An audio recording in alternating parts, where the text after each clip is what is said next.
Emotions ഒരു strong സബ്ജക്റ്റാണ്. നമ്മൾ ഇന്ന് സംസാരിക്കാൻ പോകുന്നത് അതിനെക്കുറിച്ചാണ്. നിങ്ങളോട് ആരെങ്കിലും എപ്പോഴെങ്കിലും പറഞ്ഞിട്ടുണ്ടോ, കരയരുത്, ദേഷ്യപ്പെടരുത്, നല്ല കുട്ടികൾ കരയില്ല, അയ്യേ ഇത്രയും ചെറിയ കാര്യത്തിനാണോ കരയുന്നേ എന്നൊക്കെ? കുഞ്ഞായിരിക്കുമ്പോൾ നമ്മളോട് ചിലപ്പോൾ പറയാറുണ്ട് ഇമോഷൻസ് പുറത്ത് കാണിക്കുന്നത് തെറ്റാണെന്നുള്ളത്.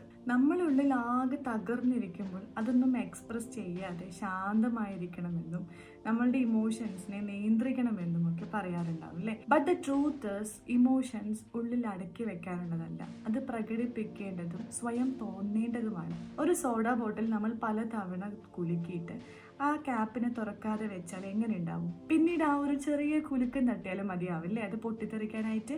അതുപോലെ നമ്മൾ സപ്രസ് ചെയ്ത് വെച്ച ദേഷ്യവും ദുഃഖം ഭയം പോലുള്ള ഇമോഷൻസ് ഒരു ട്രിഗർ വന്നാൽ മതിയാകും അത് പൊട്ടിത്തെറിക്കാനായിട്ട്. അത് മാത്രമല്ല, ചിലപ്പോൾ അത് സംഭവിക്കുന്നത് തെറ്റായ ആളിലേക്കോ തെറ്റായ സമയത്തോ ആയിരിക്കാം. It's okay to be feel. കരയാനും ദേഷ്യപ്പെടാനുമുള്ള അവകാശം നിങ്ങൾക്കുണ്ട്. What matter most is to learn to express how to express it, not to hide it. വരൂ, നമുക്കൊരു പുതിയ ലോകം സൃഷ്ടിക്കാം.